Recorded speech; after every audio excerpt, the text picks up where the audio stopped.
मतदाता सूची पुनरीक्षण प्रक्रिया में धांधली का आरोप लगाते हुए आज समाजवादी पार्टी ने कलेक्ट्रेट पर प्रदर्शन किया। सपा विधायकों के नेतृत्व में कार्यकर्ताओं ने डीएम कार्यालय पहुंचकर जमकर नारेबाजी की और जिलाधिकारी को ज्ञापन सौंपा। मुख्य बात सपा विधायक जय किशुन साहू ने कहा कि एसआईआर के नाम पर गलत तरीके से पात्र वोटरों के नाम काटे जा रहे हैं। प्रक्रिया की निष्पक्ष जांच और कटे हुए नामों को पुनः जोड़ने की मांग की गई। डीएम अविनाश कुमार ने आरोपों को नकारते हुए कहा कि पूरी कार्यवाही निर्वाचन आयोग के नियमों के तहत पारदर्शी तरीके से हो रही है। लगातार समाजवादी पार्टी विरोध कर रही है, आपने राजनीतिक दलों के साथ आज बैठक की है, क्या दिशा निर्देश दिया, क्या? देखिए, कुछ कई कतिपय बूथों पर फॉर्म 7 के माध्यम से आपत्तियां प्राप्त हुई, तो उस आपत्ति को लेके कुछ इनकी जो शंकाएं थी, समाजवादी पार्टी के कुछ लोग आके मुझसे मिले भी थे, प्रतिनिधि मंडल मिला था और आज ही मैंने सभी पार्टी के पदाधिकारियों की बैठक भी बुलाई थी। तो उसके संबंध में उनको स्पष्ट कर दिया गया है कि 6 जनवरी से लेकर 6 फरवरी तक जो माननीय चुनाव आयोग के निर्देश हैं उसमें दावे और आपत्ति प्राप्त किए जा सकते हैं। तो आपत्ति करने का अधिकार सभी पार्टीज को है, कोई एक पार्टी के लिए विशेषकर नहीं है, बट कोई करना चाहे तो वो भी कर सकता है और आपत्तियां लेना पड़ेगा हम लोगों को अगर कोई आपत्ति देता है।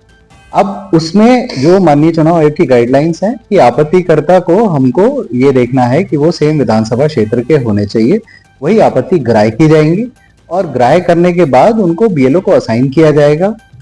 बीएलओ की रिपोर्ट आने के बाद यदि बीएलओ ऐसी रिपोर्ट देता है कि आपत्ति सही पाई गई तो नोटिस इशू किया जाएगा, बिना सुनवाई करके किसी का नाम नहीं काटा जाएगा।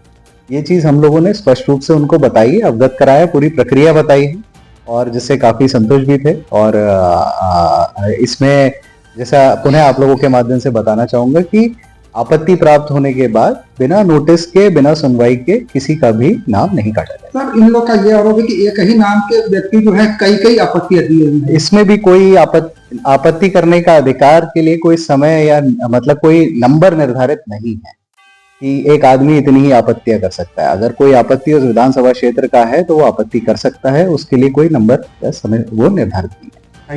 डेलीगेशन जिलाधिकारी कार्यालय पाया हुआ था और एफआईआर में जो कुछ आरोप लगाया जा रहा था, किस तरह का आरोप था, क्या बताएंगे उसको? नहीं, आरोप नहीं है, वो सत्य है। जनपद के कई बूथों से फॉर्म 7 पकड़ा गया है। हजारों की संख्या में फॉर्म हम लोगों के पास आ गया है और बीएलओ के पास कितना पहुंचा होगा वो आप जाने। पत्रकार भी एक स्पष्ट दर्पण है, उसको आप समझे कितना पहुंच। लेकिन हमारे हम लोगों के यहाँ हजारों फॉर्म 7, जो आदमी जिंदा है, काम कर रहा है, अपने घर में है, जिले में है, उसका भी नाम काटने के लिए भारतीय जनता पार्टी तैयार हो गई। तो कटवाने के लिए लोग किस तरह का प्रयास कर रहे हैं, क्या कर रहे हैं लोग? अरे फॉर्म भर लेंगे, बीएलओ से दस्तखत करवा कर ला कर यहाँ जमा करके नाम कटवा देंगे। नहीं तो जो शिकायत करता है तो नहीं, डीएम साहब से मुझे पूरा उम्मीद है, डीएम साहब ने उसके नियम और नियमावली को बताया है कि इस तरह नहीं कट पाएगा, कटेगा तो उसका नियम यह है। तो हम लोग अस्वस्थ हुए हैं, लेकिन फिर भी हम अपने तरीके से हम एकदम लैस है।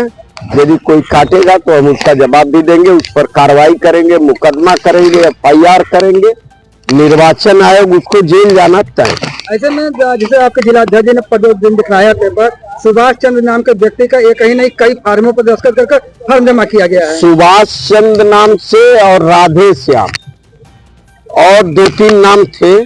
इन नामों से एक नहीं 10-10, 20-20 फॉर्म सिग्नेचर मिले।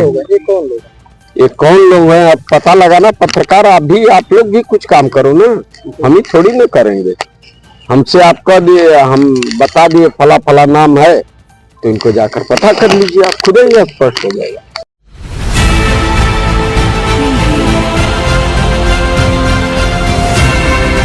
और नीचे जो वो सब्सक्राइब का बटन है ना, उसको हिट करो, जल्दी से करो सब्सक्राइब।